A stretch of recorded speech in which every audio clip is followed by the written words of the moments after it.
are you with? The Wall Street Journal. That's what I. Well, you people treat us so badly. Wall Street Journal has truly gone to hell. Go ahead. It's a rotten newspaper. You hear me? What I said? It's a rotten newspaper. I wouldn't tell the Wall Street Journal because it'd be wasting my time. There are talks, but I don't want to talk to the Wall Street Journal. But look, Wall Street Journal is China-oriented, and they're really bad for this country. Good Lord. Jill, not sure where we start this morning. I guess the president saying he's not sure if he needs to uphold the Constitution might be a good start. Your thoughts? That's a really bad start, but it is exactly the summary of where we're at. It is maybe one of the most awful things he has ever said. Well, due process, I don't know. It gets in my way. I don't have to follow that. It would mean 1 million, 2 million, 3 million trials. That would slow me down too much. Yeah.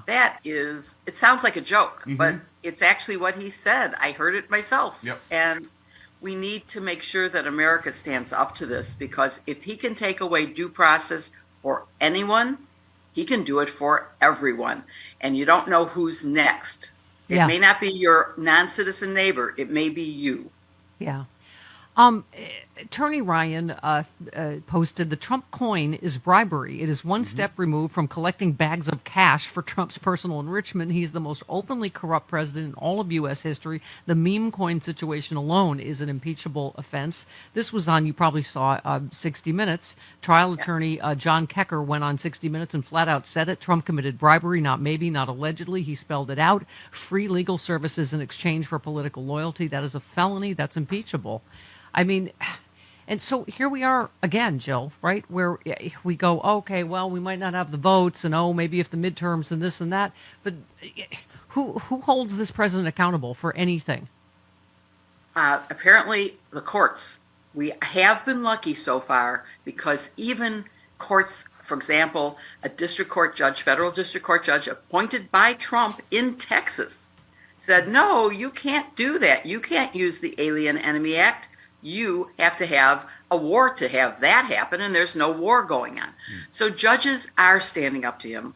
Law firms are standing up to him, although many did not. I am proud to say that my former firm, Jenner and Block, stood up to him. Good. Mark Yay. Elias, who was also on 60 Minutes, is a hero of the ages. He's standing up to him. And frankly, I still believe that people power will work, and that taking to the streets is part of the answer. We have to stand up to him. You know, during Watergate, there was no email, there was no social media where you could just organize a protest on an instant the way you can now. But letters worked, and Nixon knew he couldn't survive the public protests, and so he changed his mind about giving us the tapes, for example. He wasn't going to do it, and then the public protested, and he did. The Vietnam War was affected by public. So I think taking to the streets is going to help, and we have to keep fighting. Yeah. We have to keep pushing the Democrats to push back. Yeah. They have very limited powers right now. I mean, the Constitution just doesn't give the minority as much power as you would think they have.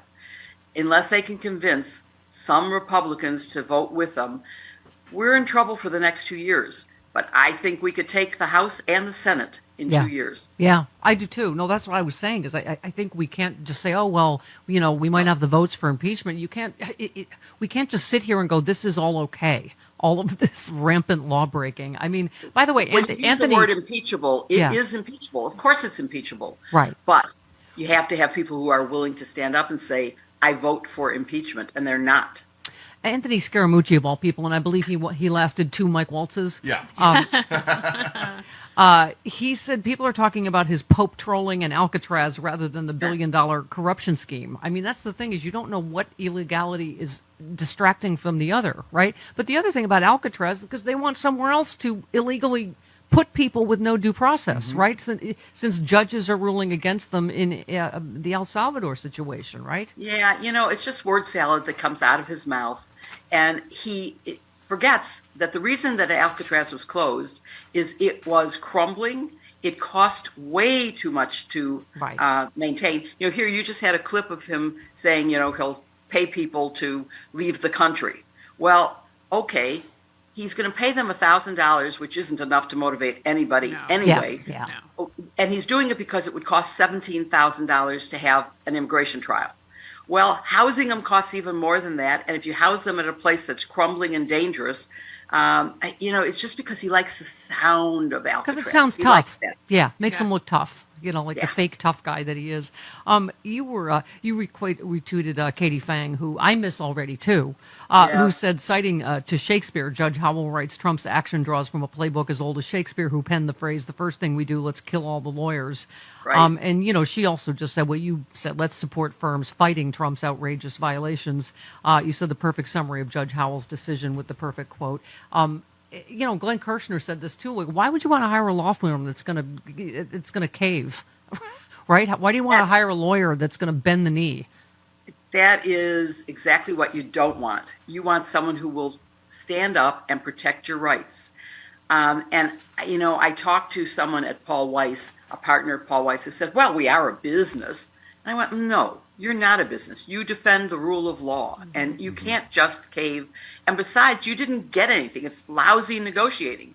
There's no guarantee that he won't come after you again. Right. And there's no guarantee. Thank you. that But he's once gonna you give accept the what bully, program you do. you give the bully your lunch money, he's going to come back, right? I mean, and I say it every day on the show, and then Kamala Harris stole it from me. Yes. But courage is contagious, and so is cowardice. And that's Yes. why, we got to stand together. Speaking of which, so CBS, God bless them, still trying to do some journalism. This is where I was quoting to you from them, calling out his bribery. And so now they're talking about pulling their license, right? Where's the, Trump's handpicked head of the FCC, Brendan Carr, said pulling CBS's broadcast license is a potential penalty, not just a threat. Fox News' Jessica Tarloff calls out the FCC and their threat to pull CBS license. Hard to overstate how dangerous these attacks on the free press are, and to make matters worse, many of the networks aren't putting up enough or any fight. This is a really serious situation, isn't it, in terms of, that he may take this threat to the next level and try to pull someone's license. It's so interesting. I just saw Good Night and Good Luck, which happened to have George Clooney in it, but it's a great play, great script. Yeah. And I cried because where are the Paleys? Bill Paley said, "I might lose my license, but this is the right thing to do." This was standing up against the McCarthy hearings. And where are the journalists like Edward R. Murrow and the owners like Bill Paley who stood up and did what was the right thing? But we also didn't have anyone who was really seriously threatening the way the Trump administration is threatening.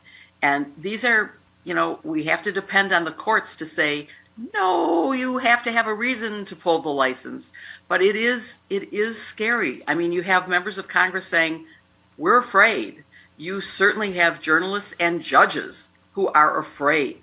And that is not an environment that is healthy. It's totally terrifying to me that this is what's happening. There are so many things to look at that he is doing, and the depth and the depravity of what he's doing is just really frightening. The details in the executive orders are scary.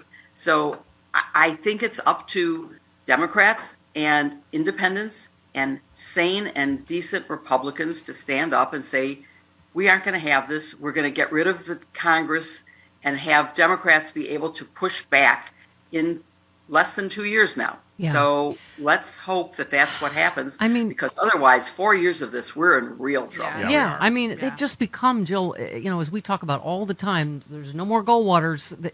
They are a lawless party. I mean, they're saying George Santos getting ready to ask for a pardon, gonna bet you Trump will do it, talking about, paying reparations to Ashley Babbitt's family. Enrico Tarrio, leader of the Proud Boys, convicted seditionists in January 6th, got invited to Mar-a-Lago, thanked Trump at Mar-a-Lago for his pardon, got an "I love you guys" from the president. Tarrio thanked him for thank him for giving me my life back. He replied with "I love you guys" to the J6ers. He wanted me to send you all a message. He said, thank you. I mean, this is where we are, not just lawlessness, celebrating lawlessness, right? It is, and it promotes, as you were saying, courage is contagious, but so is this. And he is promoting bad behavior with this. The January 6th choir, I'd rather hear the Chicago Gay Men's Choir sing than them. They should not be allowed on the air, period. Yeah. And the picture of him as Pope, why aren't Catholics outraged? They are. Why aren't all people outraged? That is so insulting, and I also, maybe you can explain to me, I don't get why he did it. Did he think it was funny? He's what was the not purpose? he's not a sane person. It's hard to, in one day he's like, I'm going to tariff movies and open Alcatraz, and I don't have to obey the Constitution. I mean, it's just there's so much crazy every day. Let me just on this. It is working, isn't it? Because we aren't paying attention to all the terrible things that he does, because he does so many. You pay attention for. It's like having ADHD. Yeah. I get it for a second and then it's out of my head. Yeah. It's, because I'm a late night person, I sometimes see he issued 3 executive orders at 12:01 today, and they're all horrible. And by 9 a.m., something else is going to take the news, and we aren't going to read about these terrible things. Yeah. Yeah. Just this on reparations. Qasim Rashid said, when black people seek reparations for centuries of genocide, slavery, and Jim Crow, they're told to stop asking for handouts. When I, a non-black person, demand reparations for black people, I get called a sand N-word and told to go back where you came from. But when Ashley Babbitt's family demands reparations for her being killed while violently insurrecting, they're given $30 million in taxpayer money and an apology. This is America. White supremacy is its cancer. The only way to stop it is solidarity against hate. And like you said, we can't give up. The decent people have to stand together now. I come from a community, Evanston, where we are paying reparations to our African American neighbors. So we believe in that reparation. I do not believe in paying somebody who was an insurrectionist. Right. That is for sure. Yeah.